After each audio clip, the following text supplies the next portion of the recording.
Je veux parler de ce projet-là en particulier. Ceux-là qui sont venus ici, c'est parce qu'ils ont vu mon annonce sur KIGG, puis Craigslist, puis d'autres réseaux. Premièrement, je veux juste commencer par dire que toute ma vie, j'ai participé à des festivals, j'ai gagné ma vie comme ça en faisant de l'artisanat, puis aussi en faisant de la musique. Je faisais partie des American Gypsy Theatre, puis on faisait de la musique pour les clients, puis dans les kiosques, c'était le fun.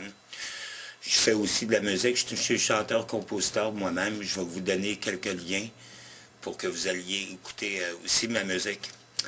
Ce que je veux faire, c'est de réunir dans un groupe des gens qui ont des ressources, des musiciens, des chanteurs-compositeurs, des poètes, qui ont le goût de faire leur art et de se joindre avec la force de d'autres créateurs pour améliorer, pour contribuer ensemble à faire de quoi?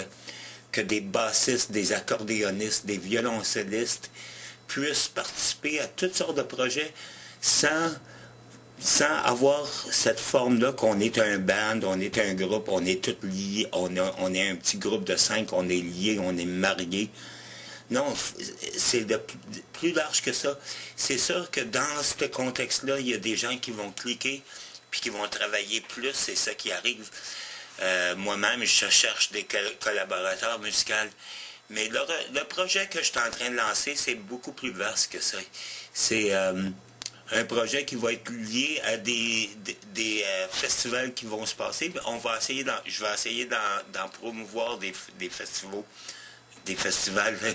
dans le futur. Je vais commencer par explorer des camps musicaux, des places où on loue des chalets et on invite du monde à venir jouir de la musique et on leur fait beaucoup de musique. Mais pour le moment, c'est de se réunir, de se rencontrer, de savoir nos forces. Je suis assez nouveau au Québec. Ça fait depuis 2005 que je suis revenu, après avoir été absent pendant longtemps. Et je veux rencontrer plein de musiciens, plein de créateurs. Puis aussi des gens qui ont des ressources, des gens qui ont des grands lofts. J'en connais déjà à Montréal, puis c'est sur cette base-là que je me pars. Mais qui ont aussi d'autres. Je veux avoir un réseau de gens qui sont les amis de la chanson. Il va y avoir plusieurs niveaux à ça, à ce projet-là qu'il va y avoir. Il va y avoir des facilitateurs, il va y avoir des musiciens, il va y avoir des gens qui vont se joindre une fois qu'on va avoir plus de vent dans les voiles.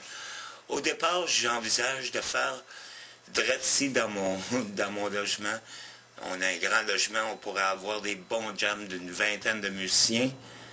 Mais quand ça va grossir, il va falloir avoir d'autres ce sera le temps de trouver des bars, de trouver des clubs et d'aller faire des choses à ce niveau-là.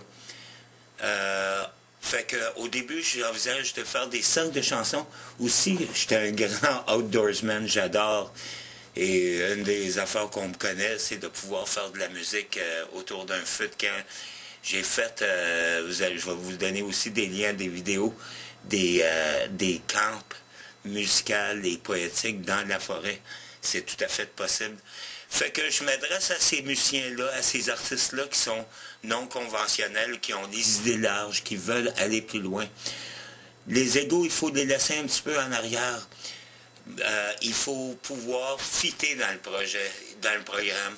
Si on est moi, j'ai vu des jams, j'ai fait partie d'un festival qui est extraordinaire, que je me sers de certains modèles de ce festival-là, au Texas, qui dure 18 jours, où des fois, on est une vingtaine de personnes qui participent à la même chanson. Il y a des mandolines, il y a des violoncellistes, il y a des violonneux, il y a 3-4 guitaristes. Puis la personne qui joue sa chanson, c'est toutes des cercles de chansons. Elle joue sa chanson, puis elle a un coussin de gens qui savent jouer, puis qui participent. C'est pas de se tenir la tête en bas, puis d'essayer de montrer qu'est-ce qu'on est capable de faire. Des fois, il faut faire ça aussi dans des solos, mais des fois, il faut juste savoir jouer ensemble. Fait que il y a beaucoup d'apprentissage ici, fait que j'inviterais à tous les musiciens en devenir, les gens qui veulent, qui ont le goût de l'harmonie, puis qui ont le goût de s'entendre et de s'entendre avec les gens, de communiquer, de grandir dans un réseau, de faire, de profiter de ce stuff-là, puis de se joindre à moi dans ce projet-là. On arrive au printemps 2008, il y a des belles grandes choses qui s'en viennent dans le futur. Et c'est ça, je vous invite.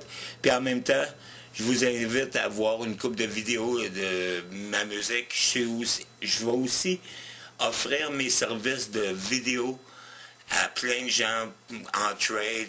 J'ai besoin de tracks de bass, j'ai besoin de tracks de solos de guitare différents. Moi aussi, je fais des solos, mais j'ai envie de l'harmonie. Fait que au plaisir de vous voir. Ce ne sera pas une grosse débauche d'alcool puis de drogue non plus. Ces choses-là ne font pas bien avec une bonne créativité saine. On sera pas des policemen, mais si on fait ça ici dans le logement, la cigarette va se faire dehors parce que je ne fume pas la cigarette. Puis l'alcool, ça ne boira pas dans le logement, ça ne sera pas un bar ici. Si on arrive à faire ça dans des bars, ça sera une autre dynamique, mais on va se connaître plus. Fait que je vous invite. Mon nom, c'est... Tout le monde me connaît sous le nom de Papillon ou Serge de Sliva, mon nom légal.